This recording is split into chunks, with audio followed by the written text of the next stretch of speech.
J'avais 16 ans quand ma mère m'a dit de prendre la porte. Pas dans un murmure, pas dans le feu d'une dispute. Elle l'a dit comme un verdict final froid tranchant sans ciller. Tu crois que le monde te doit quelque chose. On verra jusqu'où tu iras sans nous. J'ai regardé mon père. Il n'a rien dit. Juste croisé les bras comme un spectateur observant une tempête qu'il n'avait pas envie d'arrêter. Derrière lui, mon frère adossé au mur affichait un rictus. Il a marmonné dans sa barbe. Elle reviendra, en rampant. Il pensait que j'allais pleurer. Il pensait que j'allais m'effondrer. Mais je ne l'ai pas fait. J'ai rempli un sac à dos. Quelques vêtements, ma carte d'étudiante, le livre que ma grand-mère m'avait offert avant de partir. Pas d'argent, pas de plan, pas même un adieu. Quand je suis sortie, la lumière du porche a vacillé derrière moi, comme si même la maison voulait que je disparaisse. Personne ne m'a suivi. Personne ne m'a regardé m'enfoncer dans la nuit. Je me souviens du silence plus que de tout le reste. Pas du claquement de la porte, pas du bruit de mes pas sur le gravier. Juste le silence. À 16 ans, je suis devenue un fantôme avec un pouls. Je ne fuyais pas. Je n'avais nulle part où aller. Mais quelque chose en moi, quelque chose d'entêté, murmurait « Ne leur donne surtout pas raison ». J'ai trouvé mon premier endroit pour dormir derrière un bistrot. Pas dedans, derrière. Il y avait une remise délabrée avec un évier qui goûtait et un lit de camp qui sentait la cigarette froide. Mais la gérante Denise m'a dit que je pouvais rester, à condition d'arriver tôt pour nettoyer les sols et de rester tard pour laver les tables. Elle me payait en liquide et avec des restes de croquettes de pommes de terre. Je ne me plaignais pas. Ce n'était pas un abri. C'était de la survie. Les murs étaient fins. J'entendais les gens rire à l'intérieur, manger des tartes, siroter du café, comme s'ils vivaient dans un autre monde. Un monde qui n'oubliait pas les anniversaires. Un monde qui n'envoyait pas des gamines de 16 ans dehors sans rien. Je gardais mes affaires dans un sac poubelle caché derrière le seau à serpillière. L'école est devenue facultative. Personne n'a remarqué quand j'ai arrêté d'y aller.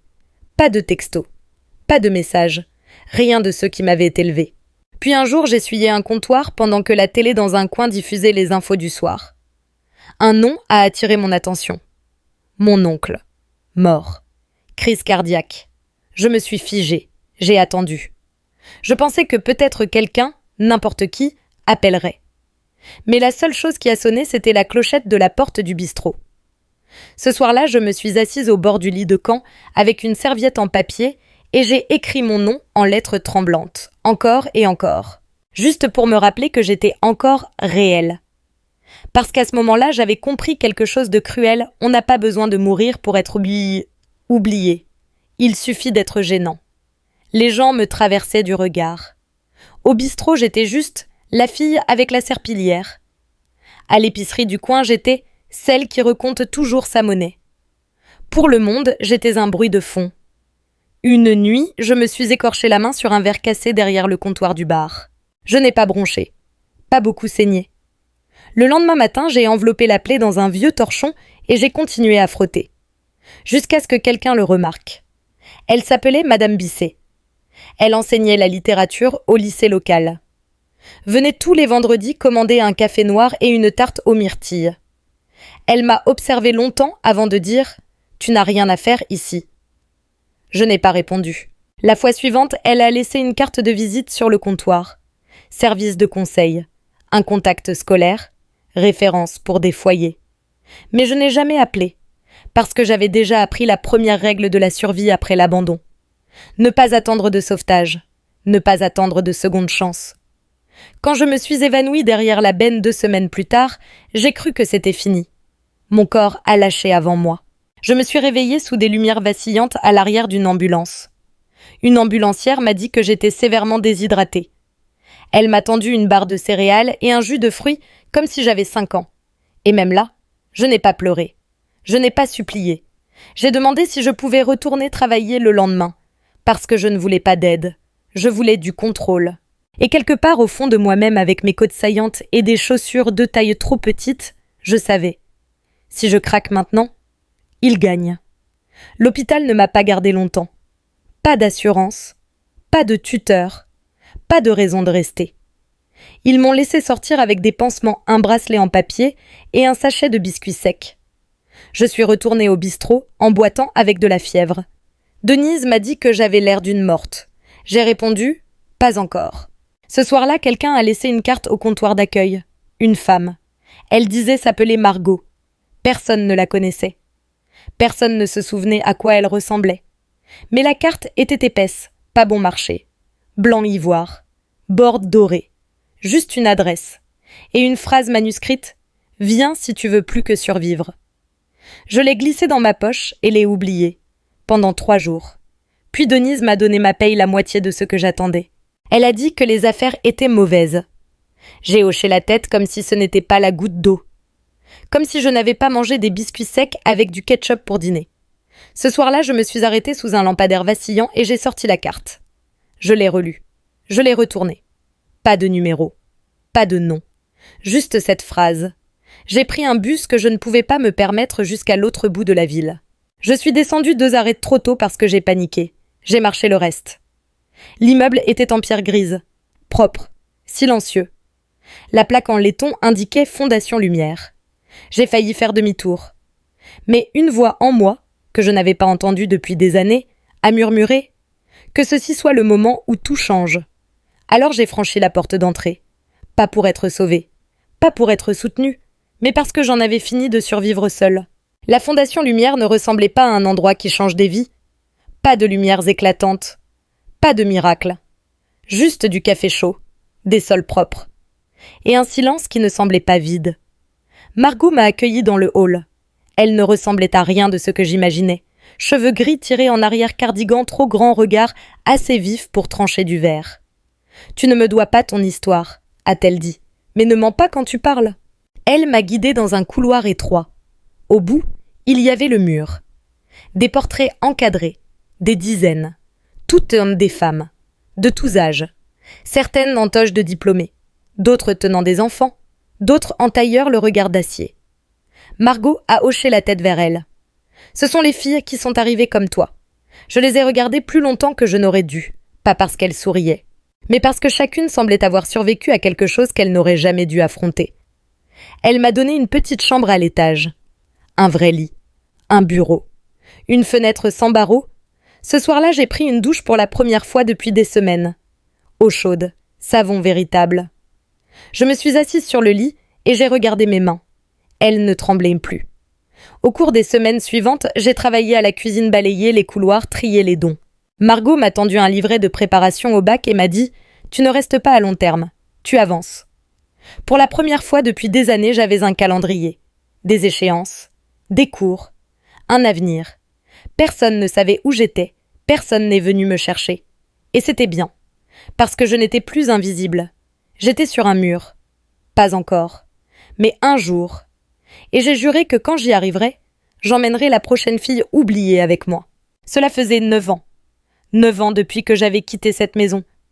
9 ans depuis que quiconque dans ma famille avait prononcé mon nom. Ou du moins ce que je pensais. L'email est arrivé un mardi pluvieux. Objet, succession de Geneviève Dubois, notification légale. J'ai failli le supprimer. Jusqu'à ce que je voie le nom du cabinet Moreau & Associés. Les avocats de ma grand-mère. Je l'ai ouvert les mains tremblantes. Elle était décédée. Et dans son testament, elle m'avait laissé quelque chose. Mais il y avait une condition. L'héritage doit être discuté en personne, en présence de toutes les parties nommées. Ça n'avait aucun sens. Je n'avais pas parlé à ma grand-mère depuis des années. Après qu'il m'avait mise dehors, il m'avait aussi coupé d'elle. À l'époque, j'avais essayé d'appeler. Elle n'avait jamais répondu. Je pensais qu'elle avait cru leurs mensonges, que j'avais fugué, que je m'en fichais. Mais maintenant, elle me tendait la main depuis l'au-delà. Et mon nom, Julie Moreau, était toujours écrit dans ses dernières volontés. J'ai appelé Margot. Je lui ai dit que je ne savais pas quoi faire. Elle m'a juste répondu « S'il pensait que tu avais disparu, montre-leur qui tu es devenu. » Ce soir-là, j'ai réservé un vol pour rentrer. J'ai utilisé mes dernières économies, sans hésiter, parce que quelque chose de plus profond que le chagrin m'appelait. Pas juste pour clore un chapitre, pas juste pour me venger, mais parce que mon absence n'était pas du silence. C'était une préparation. Et j'avais le pressentiment qu'ils allaient regretter de m'avoir cru disparu. Le cabinet d'avocats sentait le bois ciré et l'argent ancien. Le même qui gérait tous les patrimoines du bois depuis des générations. La même salle où mes parents avait signé les documents du trust à ma naissance. Maintenant, j'entrais par la porte principale, pas portée dans les bras de quelqu'un. Je portais une robe noire simple, cheveux attachés, rien de cher, rien d'ostentatoire. Mais je marchais comme quelqu'un qui n'avait pas besoin de permission pour être là. La réceptionniste a levé les yeux et s'est figée. « Ils sont déjà dans la salle de conférence », a-t-elle murmuré comme si elle avait peur de le dire à voix haute. J'ai ouvert la porte moi-même, et ils étaient là. Mon père, ma mère, mon frère les bras posés sur le dossier d'une chaise en cuir comme s'il était chez lui. La mâchoire de ma mère s'est crispée comme si elle avait mordu dans quelque chose d'amer. Mon frère a carrément ri. « Oh, regardez qui se pointe !» a-t-il dit ricanant. « Je pensais que tu nettoyais encore des sols. » Je n'ai pas répondu. Je ne me suis pas assise. L'avocat est entré un instant plus tard, mallette à la main, et a prononcé un mot qui a fait basculer l'atmosphère, « Julie ». Mon père a cligné des yeux. Ma mère a essayé d'intervenir. Il y a clairement une erreur. Elle n'a rien à voir avec cette famille depuis une décennie. L'avocat l'a coupée.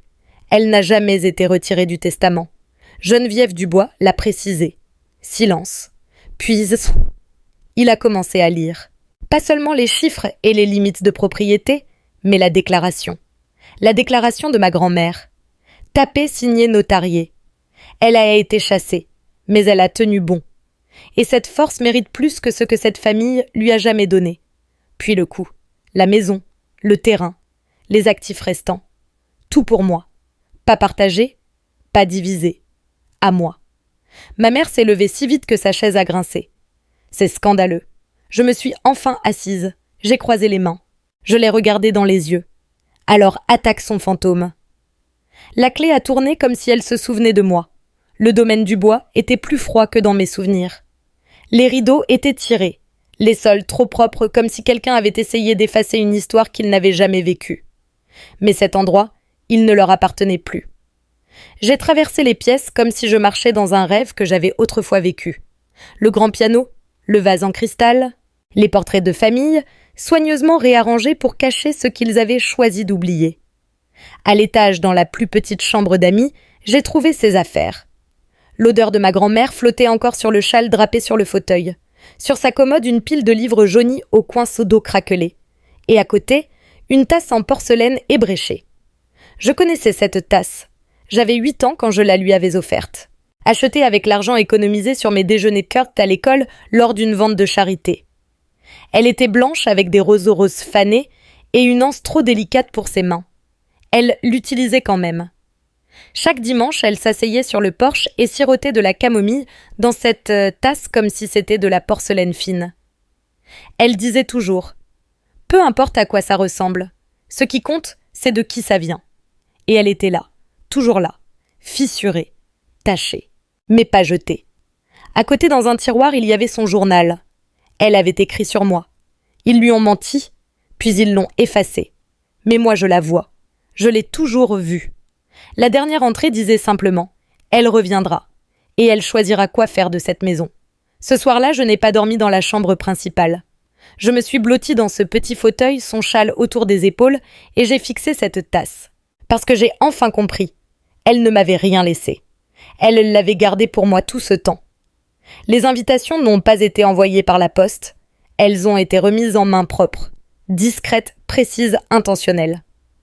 Julie a planifié l'événement avec minutie, sans fanfare, sans communiqué de presse.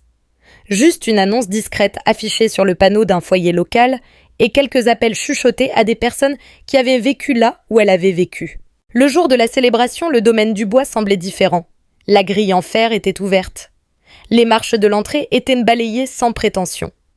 Des tables bordaient la pelouse, nourriture simple, citronnade, étiquette nominative pour des filles qu'on appelait autrefois par aucun nom. Julie se tenait à la porte d'entrée, accueillant chaque invité pas comme une hôtesse mais comme l'une d'entre elles.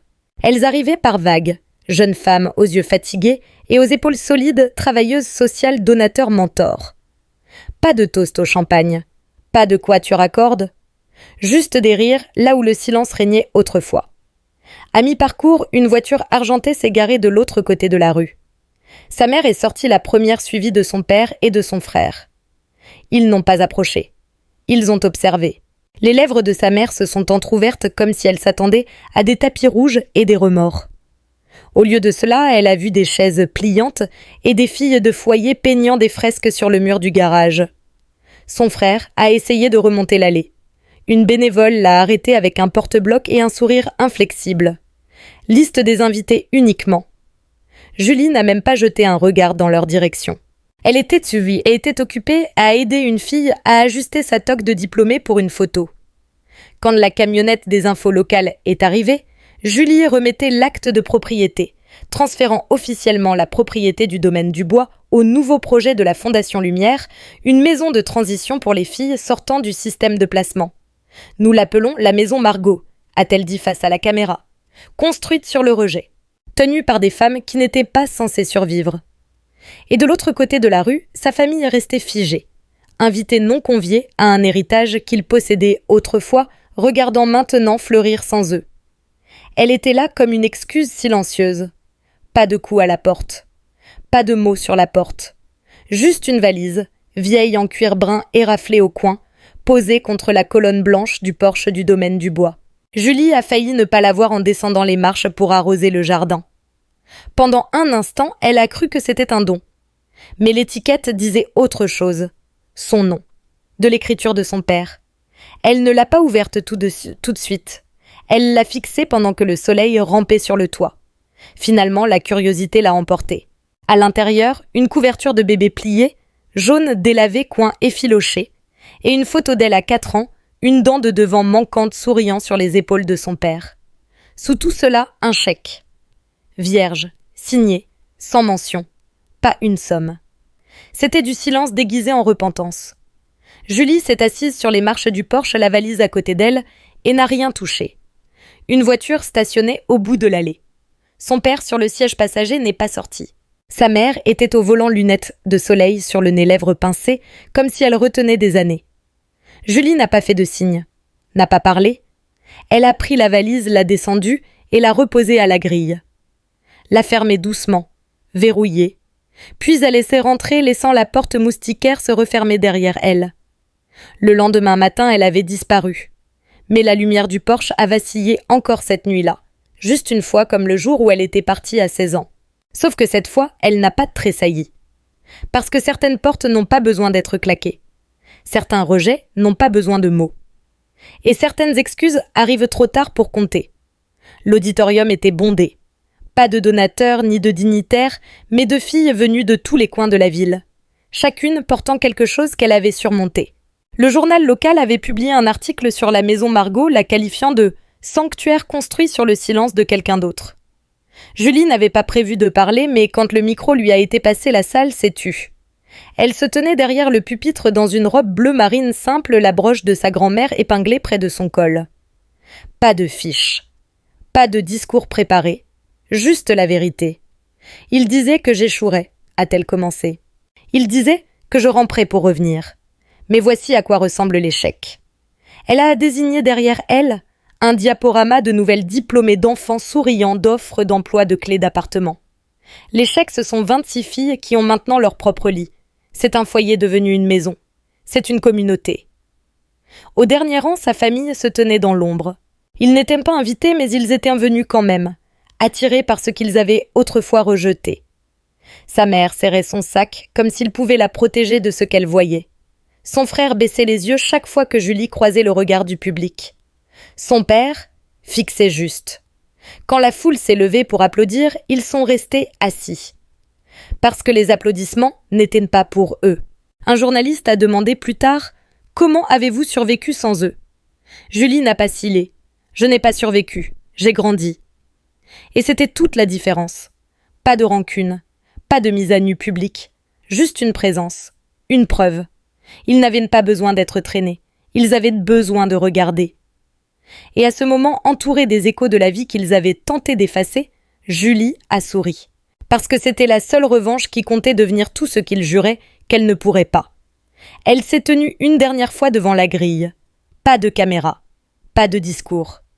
Juste elle le vent et le nom nouvellement gravé en bronze, la maison Margot.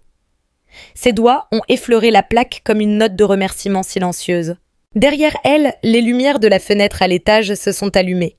Des rires jaillissant du couloir, où des filles se disputaient sur la musique, les restes et la vie.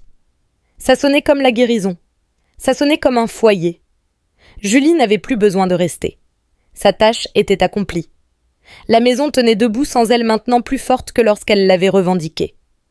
Elle a parcouru le chemin du jardin lentement, ne touchant rien, emportant seulement le parfum de la lavande. Le même endroit où elle avait autrefois vu sa mère couper des roses en silence, maintenant envahie, sauvage et sans excuse. Un taxi s'est arrêté au bord du trottoir. Elle a placé une seule valise dans le coffre, plus légère que celle qu'il lui avait laissée, plus lourde que tout ce qu'elle avait porté auparavant. Alors que la voiture s'éloignait, elle a regardé par la fenêtre. Pas vers le domaine, mais vers la petite boîte aux lettres en laiton qui ne contenait autrefois que des factures et du silence. Maintenant, elle contenait des lettres, des candidatures, des secondes chances. La voix off est venue douce, ferme, définitive. Ils disaient que j'échouerais, que j'étais ingrate, sans direction, rien sans eux. Mais l'échec aurait été de devenir comme eux, froid, performatif, trop fier pour changer. Au lieu de cela, j'ai construit quelque chose dont ils ne feront jamais partie. Pas parce que j'ai fermé la porte, mais parce que la vérité n'accueille que ceux qui la voient. Elle n'a pas fait signe d'adieu. Certains ne méritent pas un au revoir. Elle s'est juste adossée à son siège et a fermé les yeux alors que la maison disparaissait dans le rétroviseur. Pas enterrée, pas brûlée. Juste derrière elle. Et avec cela, le chapitre s'est clos.